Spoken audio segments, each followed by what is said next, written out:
Bienvenue à l'échange. Aujourd'hui, on se penche sur les tensions internes au Real Madrid. Bon, ils sont leaders en Liga, c'est un fait, mais il y a ces rumeurs persistantes d'un vestiaire qui serait divisé, peut-être même une sorte de fronde contre l'entraîneur Xabi Alonso et ses méthodes. Des méthodes jugées trop strictes apparemment. Oui, et la question centrale, en se basant sur les échos qu'on a, c'est d'où vient réellement ce malaise? Est-ce que c'est comme certains le disent, une réaction de joueurs un peu trop installés, quoi, qui résiste à une évolution, disons professionnelle, voulue par Alonso? Ou alors est-ce qu'on est face à quelque chose de plus complexe? Le style du coach, peut-être un manque d'adaptation mutuelle? Et puis surtout, ces luttes d'influence en interne au club. Alors, de mon côté, je vais défendre l'idée que le problème vient principalement d'eux. De l'attitude de certains joueurs, des joueurs clés, des joueurs qui, voilà, après avoir beaucoup gagné, eh bien, ils montrent des signes de complaisance et ils sont un peu réfractaires au changement d'exigence. Hmm. Et moi, je vais proposer une lecture un peu différente. Je pense que tout ramener à l'attitude des joueurs, c'est un peu simpliste. Le style d'Alonso, oui, mais aussi et surtout le manque de soutien clair d'une direction qui a ses propres tiraillements internes. Ça joue un rôle majeur à mon avis. Mon point de vue, il part d'un constat assez simple. L'arrivée d'Alonso, elle vise à marquer une rupture. Une rupture avec ce qui pouvait être perçu comme un certain laisser-aller. Vous savez, cette ambiance un peu Club Med, comme on a pu l'entendre sous Ancelotti, où le management humain prenait peut-être le pas sur l'exigence pure et dure. Alonso, lui, arrive et paf, plus de travail, une discipline renforcée, des séances vidéo plus longues, plus poussées. Bon, en soi, c'est juste une adaptation aux standards du très très haut niveau aujourd'hui. Le souci, c'est que cette démarche, elle coince. On voit des joueurs cadres, Vini Junior, Rodrigo notamment, qui, forts de leur statut, de leur succès passé, semblent un peu avoir trop mangé, comme on dit dans le milieu. Ils donnent l'impression de vouloir protéger leur confort, leurs acquis, plutôt que de se remettre en question, de faire l'effort collectif supplémentaire qu'on leur demande. Et ça, je pense que c'est exacerbé par les entourages. La famille, les agents, on pense à Rock Nation pour Hendrik et Vini, par exemple, qui peuvent avoir tout intérêt à flatter les égos, à créer une méfiance envers le coach. Il faut se rappeler d'où vient le Real. Des légendes comme Ramos, Kroos, Modric, Cristiano, même au sommet, ils ne rigolaient pas avec le travail.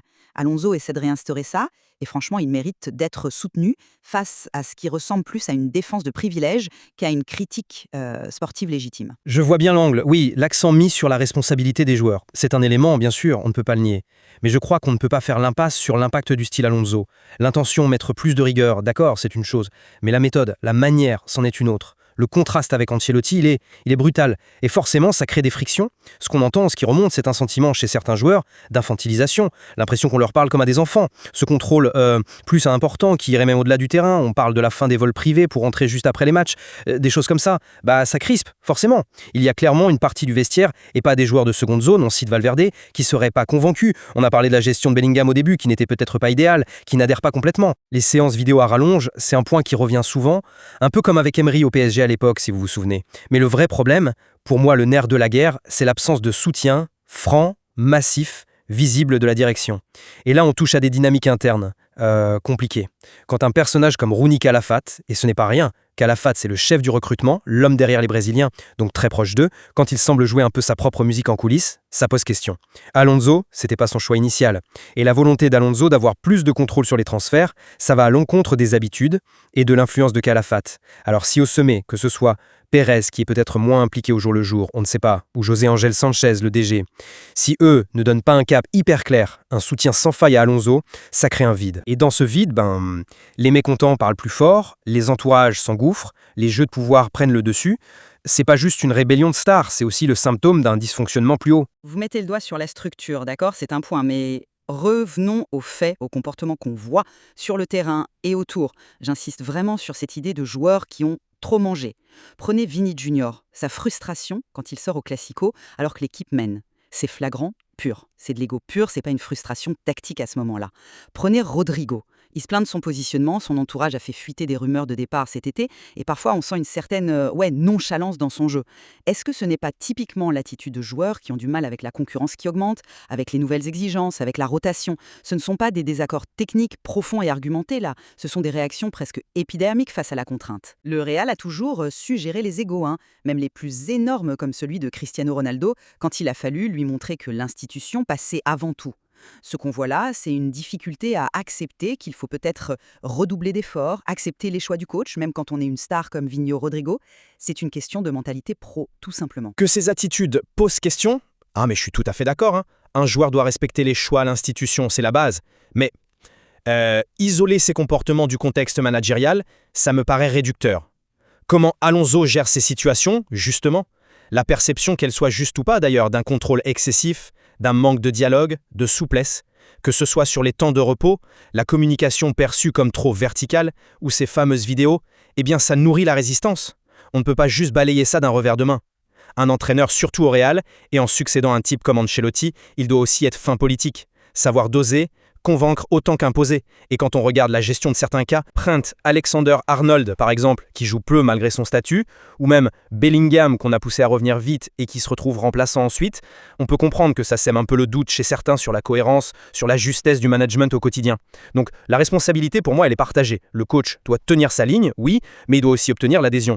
Surtout si le soutien d'en haut n'est pas total, inconditionnel. Justement, l'adhésion. Mais comment vous l'obtenez quand les entourages jouent un rôle aussi perturbateur? C'est un point que vous semblez un peu sous-estimer, alors que nos sources le présentent comme clé, surtout pour les joueurs brésiliens. On a cette image de Vini Junior bombardé de messages du type « Hermano, t'es le meilleur ». Ça déconnecte forcément un joueur de la réalité du collectif, non? On parle du père de Rodrigo, hyper présent, qui aurait sondé le marché pour un départ, tout en affichant une loyauté de façade. Et puis, il y a cette agence, Rock Nation, très puissante, qui gère les intérêts, mais aussi l'image de Vini et d'Hendrick. S'ajoute une pression, des attentes démesurées. Ces acteurs externes, ils ont leurs propres intérêts, souvent financiers ou liés à leur influence propre.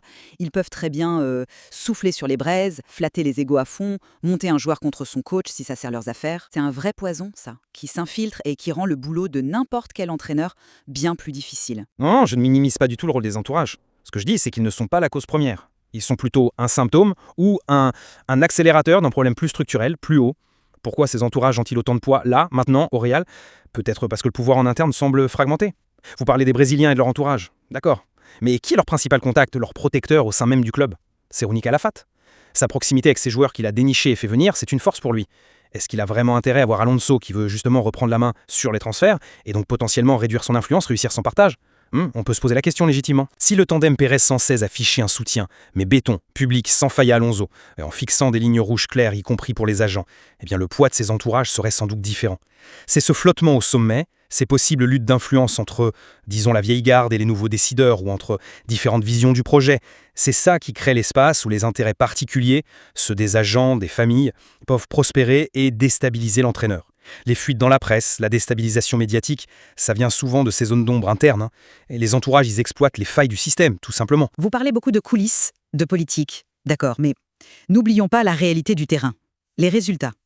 Le Real Madrid est premier de Liga. Oui, ok, il y a eu des accros, la défaite à Liverpool, le nul contre le Rayo Vallecano, d'accord, mais globalement, la situation sportive est bonne, voire très bonne si on compare à l'an dernier à la même période. Alors, est-ce que cette crise, dont on parle tant, ce n'est pas surtout une construction médiatique, alimentée par les états d'âme de quelques joueurs et leurs relais? Franchement, virer Alonso maintenant, alors que l'équipe tourne bien en championnat, ce serait céder à la pression d'une partie du vestiaire. Ce serait un message terrible pour l'institution, pour l'avenir. Le professionnalisme, c'est aussi savoir traverser des turbulences sans tout jeter par terre au premier coup de vent, non? Les résultats, ils plaident pour la patience et pour le soutien au coach. Les résultats, c'est un argument de poids. Évidemment, être premier, ça donne du crédit à Alonso, c'est clair. Mais attention à l'arbre qui cache la forêt, comme on dit. L'histoire du foot est pleine d'équipes qui étaient en tête avant de s'écrouler à cause de divisions internes qui n'ont pas été réglées. Les problèmes de fond, la défiance d'une partie du groupe, le manque d'adhésion totale aux méthodes, ces luttes de pouvoir en coulisses, ils sont réels, ils sont rapportés par plusieurs sources concordantes. Et ça constitue une fragilité. D'ailleurs, vous l'avez dit vous-même, les contre-performances récentes, même si elles sont isolées, elles ont immédiatement ravivé les critiques, mis une pression énorme sur Alonso, ça montre bien que l'équilibre est précaire. Un vestiaire qui n'est pas uni, qui ne tire pas à 100% dans le même sens que son coach, même s'il gagne, grâce au talent individuel ou parce que l'opposition est plus faible, ça reste une bombe à retardement. Les résultats actuels, c'est une chose. La solidité du collectif et la sérénité du club, c'en est une autre. Et c'est peut-être ça le plus important sur la durée. Bon, en conclusion, je reste persuadée que le cœur du problème, c'est cette résistance au changement. Une résistance de joueurs qui ont peut-être un peu oublié que le succès d'hier ne garantit rien pour demain et que l'exigence, c'est la base au Real Madrid. Xabi Alonso, il incarne ça. Il a besoin de temps et surtout d'un soutien institutionnel clair, sans ambiguïté, pour imposer sa vision et reconstruire cette culture du travail irréprochable. C'est aux joueurs de montrer de la maturité, de mettre l'intérêt collectif et l'institution au-dessus de leurs considérations personnelles. Et de mon côté, je maintiens que la situation est bien plus entremêlée. Réduire ça à une simple question de volonté des joueurs, ça occulte la part de responsabilité du management d'Alonso, dans la méthode, la communication, mais surtout l'impact énorme des dynamiques internes et de ce manque de leadership clair au sommet. Le rôle un peu flou de figures comme Calafate, c'est symptomatique d'une gouvernance où les lignes ne sont pas si claires. Les joueurs, ils réagissent aussi à ce contexte. La solution, elle ne viendra pas juste d'un changement d'attitude des joueurs, mais d'une clarification, d'un alignement à tous les étages du club. On est donc d'accord sur la complexité de l'affaire, tout en restant en désaccord sur la cause principale des tensions. L'attitude des joueurs pour moi. Un mélange de management et de politique interne pour moi. Absolument. Et analyser ces différentes facettes, avec les infos qu'on a, c'est essentiel pour comprendre ce qui se joue au Real en ce moment. La suite, elle dépendra autant des victoires sur le terrain que de la capacité du club à gérer, ou au moins à apaiser ses frictions. Une chose est sûre, ça va être passionnant à suivre dans les semaines qui viennent.